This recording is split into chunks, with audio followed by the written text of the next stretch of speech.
ಬೆಂಗಳೂರು ಚಲೋ ವಿಚಾರಕ್ಕೆ ಸಂಬಂಧಪಟ್ಟಂತೆ ಸಾರಿಗೆ ನೌಕರರ ಜಂಟಿ ಕ್ರಿಯಾ ಸಮಿತಿ ಒಂದು ತೀರ್ಮಾನವನ್ನು ಕೈಗೊಂಡಿದೆ. ಸೊ ಸರ್ಕಾರಕ್ಕೆ 10 ದಿನಗಳ ಕಾಲಾವಕಾಶ ಕೊಡೋಣ ಅಂದರೆ ಮಾರ್ಚ್ 2ನೇ ತಾರೀಕು ಮತ್ತೆ ನಾವು ಇದೇ ಫ್ರೀಡಂ ಪಾರ್ಕ್ನಲ್ಲಿ ಒಂದು ಹೋರಾಟವನ್ನು ಮಾಡೋಣ ಅನ್ನುವಂಥ ಒಂದು ತೀರ್ಮಾನಕ್ಕೆ ಬರಲಾಗಿದೆ. ಆದರೆ ಇದಕ್ಕೆ ರಾಜ್ಯದಿಂದ ಬಂದಂತಹ 4 ನಿಗಮಗಳ ನೌಕರರು ಇದಕ್ಕೆ ವಿರೋಧವನ್ನು ವ್ಯಕ್ತಪಡಿಸಿದ್ದಾರೆ. ಸೊ ಅವರನ್ನು ಯಾವ ರೀತಿಯಾಗಿ ಸಮಾಧಾನ ಮಾಡುವಂಥ ಕೆಲಸವನ್ನು ಜಂಟಿ ಕ್ರಿಯಾ ಸಮಿತಿ ಮಾಡ್ತಾ ಇದೆ. ಜೊತೆಗೆ ಯಾವ ಒಂದು ಕಾರಣಕ್ಕೆ ಸರ್ಕಾರಕ್ಕೆ ಮತ್ತೆ 10 ದಿನ ಕಾಲಾವಕಾಶ ಕೊಟ್ಟಿದೆ ಅನ್ನುವಂಥದ್ದನ್ನ ಜಂಟಿ ಕ್ರಿಯಾ ಸಮಿತಿಯ ಮುಖಂಡರು ನಮ್ಮ ಜೊತೆಗಿದ್ದಾರೆ, ಅವ್ರನ್ನ ಮಾತಾಡ್ಸೋಣ. ಸರ್, ಈಗ ಸರ್ಕಾರಕ್ಕೆ ಯಾವ ಕಾರಣಕ್ಕೆ ಮತ್ತೆ ಮಾರ್ಚ್ 2ನೇ ತಾರೀಕು ತನಕ ನೀವು ಅವಕಾಶವನ್ನು ಕೊಟ್ಟರೆ ಅಥವಾ ಗಡುವನ್ನು ಕೊಟ್ರಿ?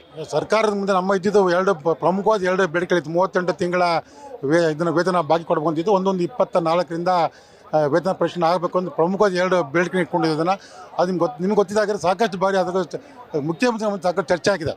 ಮೊದಲು ಸರ್ಕಾರ ಅವರು ಕೇವಲ 14 ತಿಂಗಳ ವೇತನ ಬಾಕಿಯನ್ನು ಕೊಡ್ತೀವಿ ಅಂತೇಳಿ ಅದನ್ನು ಅವರು ಪ್ರಕಟಣೆ ಮಾಡಿದರು. ಈಗ 14 ತಿಂಗಳು ಬದಲಾಗಿ 26 ತಿಂಗಳು ಕೊಡ್ತೀವಿ ಅಂತ ಅದನ್ನು ಬದಲಾವಣೆ ಮಾಡಿದ್ದಾರೆ.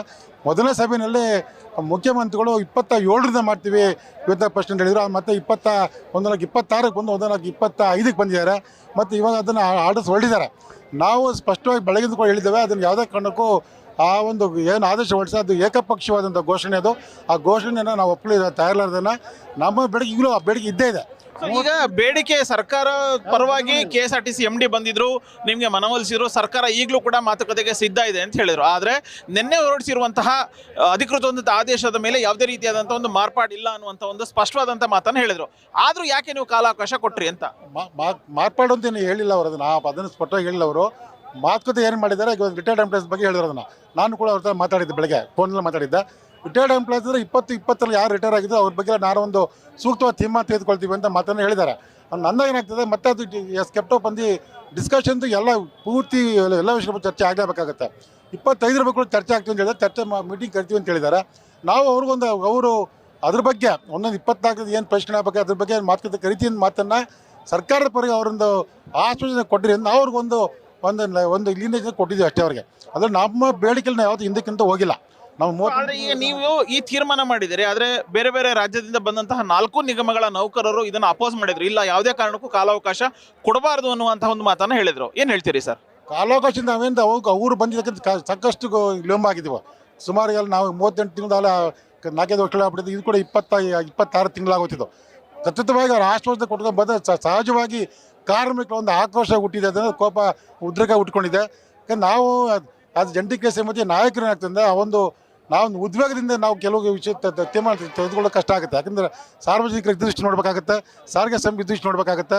ನಾವು ಏಕಾಏಕಿ ನಾಳೆ ಬಸ್ಗಳನ್ನು ನಿಲ್ಲಿಸ್ತೀವಿ ಅಂತೇಳಿ ಇಡೀ ನಮ್ಮ 7 ಕೋಟಿ ಜನರಿಗೆ ಅದನ್ನು ನಾವು ತೊಂದರೆ ಕೊಡೋದಕ್ಕೆ ಅದು ತೀರ್ಮಾನಕ್ಕೆಲ್ಲ ಅದು ಆತುರದ ತೀರ್ಮಾನ ಆಗುತ್ತೆ. ಅದಕ್ಕೋಸ್ಕರ ನಾವು ಕೂಡ ಒಂದು ಕಾಲಾವಕಾಶ ಸರ್ಕಾರಕ್ಕೆ ಕೊಟ್ಟಿದ್ದೇವೆ, ಬದಲಾವಣೆ ಮಾಡ್ಬೇಕಂತ ಕೊಟ್ಟಿದ್ದೇವೆ. ಅದು ಸೂಕ್ತ. ಒಂದ್ ವೇಳೆ ಬದಲಾವಣೆ ಮಾಡಲಿಲ್ಲ ಅಂತಂದ್ರೆ ಮಾರ್ಚ್ 2ರ ಹೋರಾಟ ಯಾವ ರೀತಿ ಆಗಿರುತ್ತೆ?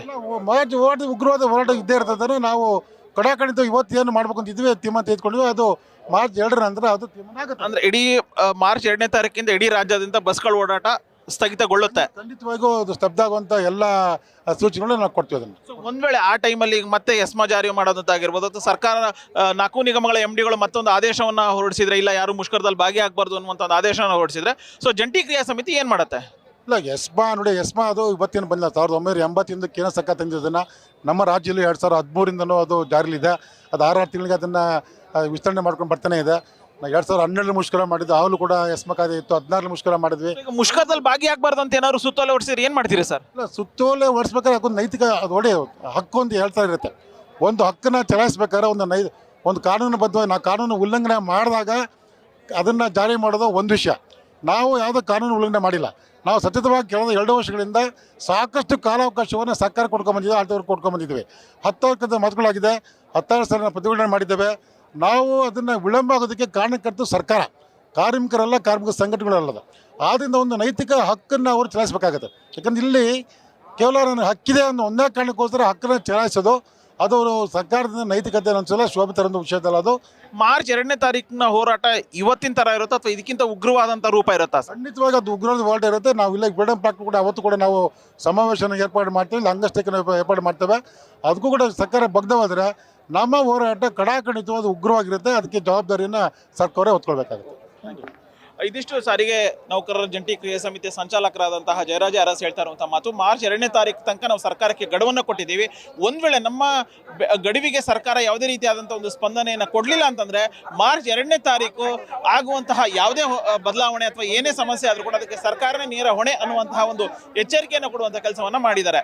ಕ್ಯಾಮರಾ ಪರ್ಸನ್ ರೂಪೇಶ್ ಜೊತೆ ಉಲ್ಲಾಸ್ ಕಿರ್ವಾಸಿ, ಗ್ಯಾರಂಟಿ ನ್ಯೂಸ್, ಬೆಂಗಳೂರು. ನಿಮ್ಮೂರಿನಿಂದ ವಿಶ್ವ ಮಟ್ಟದವರೆಗೆ ರಾಜಕೀಯ, ಸಿನಿಮಾ, ಸ್ಪೋರ್ಟ್ಸ್ ಯಾವ ಸುದ್ದಿಯೂ ಮಿಸ್ ಆಗಲ್ಲ. ಬರೀ ಸುದ್ದಿಯಷ್ಟೇ ಅಲ್ಲ, ಜೊತೆಯಲ್ಲೇ ಇರುತ್ತೆ ವಿಶ್ಲೇಷಣೆ. ಗ್ಯಾರಂಟಿ ನ್ಯೂಸ್ ನ ಸಬ್ಸ್ಕ್ರೈಬ್ ಮಾಡಿ, ಫಾಲೋ ಮಾಡಿ, ಕ್ಷಣ ಕ್ಷಣದ ಅಪ್ಡೇಟ್ಸ್ ಪಡೆಯಿರಿ.